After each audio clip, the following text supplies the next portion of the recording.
Would you agree, though, that over the past 3-4 years, there has been a dramatic acceleration of rhetoric about this issue, social justice, and that historically it has had a very strong liberalizing tendency, right?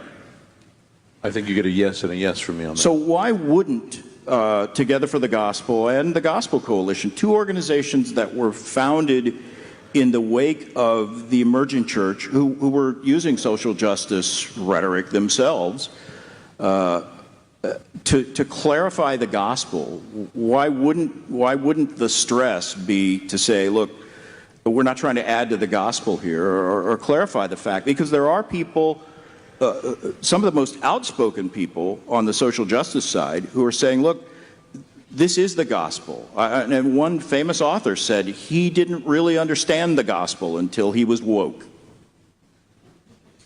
Now, notice the awkward silence that comes after that. The awkward silence. And I wondered who that was, because there were a few people that crossed my mind at that point, in light of books that I've read, articles I've read. And so if you think back, you know, you can see within certain books, certain people saying, you know, from a black perspective, that, you know, when they first started their education, they really didn't know about all this stuff. And then they became woke to all this and started seeing the implications of the gospel. That's not who's being referred to. There was someone right around the time of MLK 50 and the T4G that came out with a big old article that was trumpeted all over the place. A white, well-known person who talks a lot about family issues and marriage, who put out an article that basically said, I apologize, and I really did not understand what the gospel is all about until I got woke. And that's who's being referred to. That was, well, I don't know that I want to say the name, but... I'm going to leave it to you brothers for a moment. You're the representative of Big Eva here. I mean, you're on the board. That is the first time I had ever heard that. Big Eva. If that's a standard terminology, it's a new one on me. Directors of the Gospel Coalition.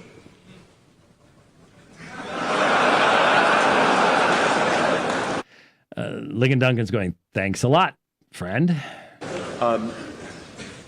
Phil, my concern, and we talked about this a little bit in the room behind, my concern in this whole discussion is... Okay, now that seems to indicate to me that this was nothing new. We talked about some of this in the room. That communicates to me the green room before you come out, where Phil undoubtedly went, okay, this is a broad outline of what we're going to be talking about. That's my interpretation. I've watched over the last, if I can give a quick tour of the last 50 years.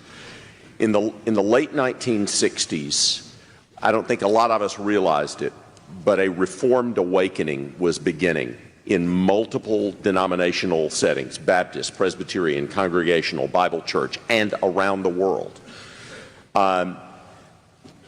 This man was a part of that. He's one of the important streams in that worldwide Reformed awakening.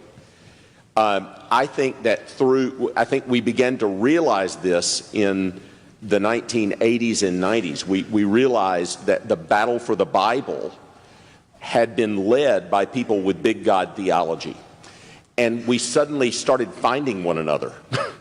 And it was like, wow, there's somebody else that thinks like me and loves these great biblical truths and wants to herald them to the ends of the earth. And I think for the first 40 or so years of that awakening, it was that experience over and over again as we saw that awakening spreading into remarkable places like having Reformed Mennonites. I mean, Menno Simons is spinning in his grave right now. There are Calvinistic Mennonites and Quakers and all sorts of things like that. Then, I think beginning somewhere around 2010, in a cultural shift in our own setting, and there are a lot of factors in there, I think what we started seeing is a fissure, and it's a generational fissure, especially in terms of how are we going to interface with the culture, and how are we going to deal with a culture that is increasingly antagonistic to Bible-believing Christianity. And we Can I just add something to what Dr. Duncan is saying here? That fissure is specifically and purposely produced by the promotion of cultural Marxism, Frankfurt School, all of that, not only within the culture, and it's been extremely effective at doing that, but within the church, so that it becomes a mark of spirituality that you now think intersectionally. And intersectionality causes you to focus not upon commonalities and common goals, but differences, divisions, and problems. That's the whole essence of intersectional thought. Just look at any university campus today, and you'll see how this functions. It is consistently divisive, and it's a societal poison, and it's most definitely an ecclesiastical poison, because it cannot unify, it can only divide. That way of thought, that way of thinking. Instead of seeing what God has done to remove barriers, intersectionality teaches you to focus upon those things. So it's interesting you say 2010. It's been this past decade where this insanity has taken deep root in Western culture as seen in the United States. It was a decade before that over in Europe, but it takes a little while to get across the pond. Started to see generational differences in how to deal with that. Now, we're all of one side of that generational divide. One of my concerns in this whole range, I mean, there are all manner of things that everybody on this platform would rule immediately out of hand as legitimate from a biblical standpoint under the broad rubric of social justice. You know, for instance, LGBTQIA rights and affirmation is conceived broadly as an absolute bedrock commitment of social justice. Right. Women's roles in the church as well.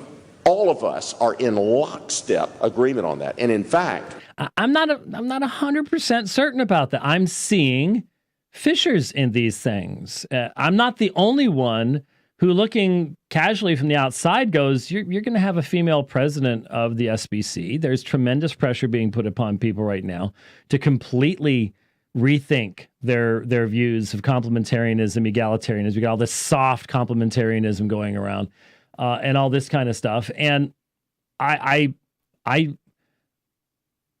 am concerned there isn't a lockstep at that point, as the assumption is being made. my concern on racial issues is that I do not drive our grandchildren into the arms of the LGBTQIA issue. Okay, now think about that for just a moment. Don't want to drive our grandchildren into the arms of the LGBTQIA by doing what on the race issue? I don't follow this. I'm trying to hear it.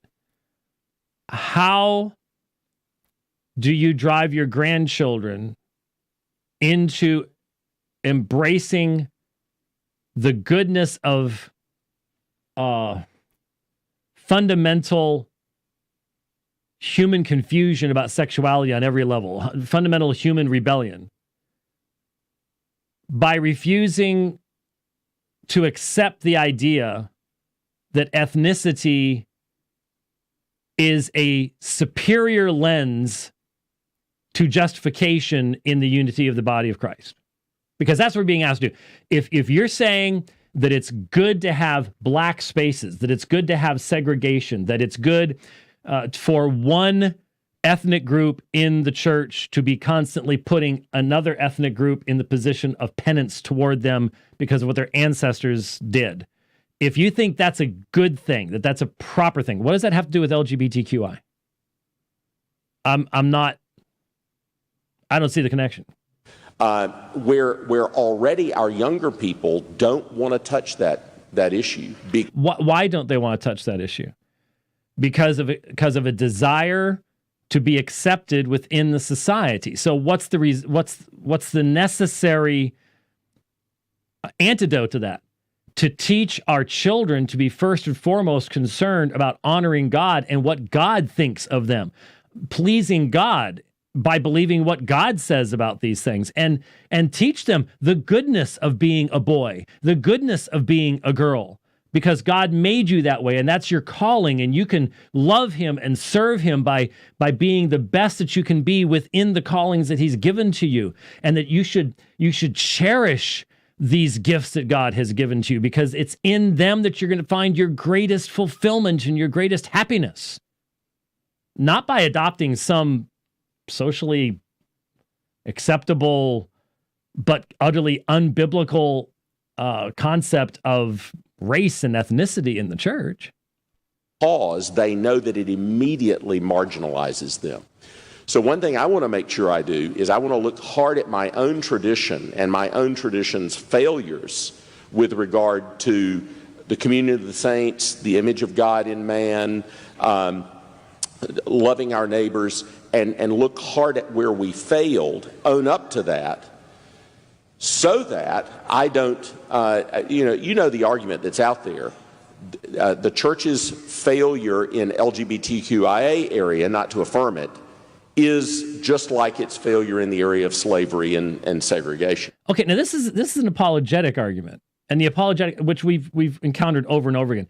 If you admit that the external church in the past has ever erred on any moral issue, therefore it cannot be right on any moral issue at all, what's the only meaningful response to that? It's not to defend the inerrancy or infallibility of the church. It's to defend the inerrancy and infallibility of the scripture, to demonstrate where people in the past have been wrong about these things.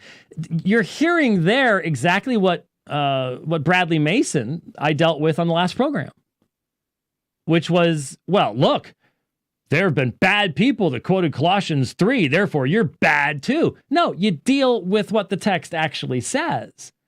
You exegete it properly, put it in its right context so that it can't be, well, any text can be abused and misused if you want to do that, but that it can't be done so in an honest fashion. You don't do it by adopting some external authority. I want to break that argument apart. And I want to say slavery and segregation was a failure of biblical fidelity. Caving into LGBTQIA affirmation is also a failure of biblical fidelity. And where I'm standing there because I'm standing on the Bible.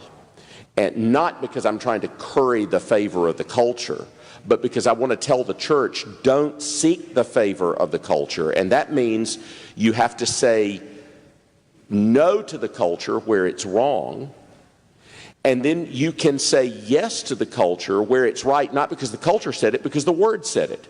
And you're not trying to get cultural affirmation out of it. If anybody in here who wants cultural affirmation, you're going to lose.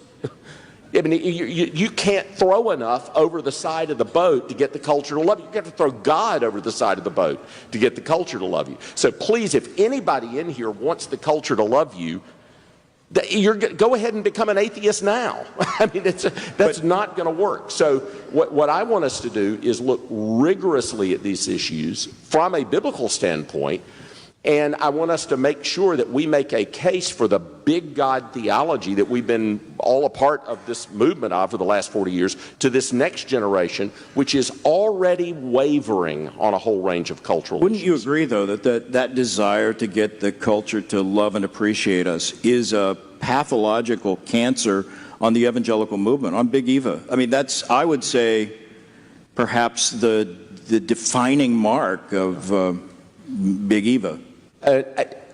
I definitely see that there, Phil. I also, as a pastor, when I see someone drifting in a dangerous direction, I want to use the arguments against them that are most convincingly piercing as to the actual motivations of their hearts.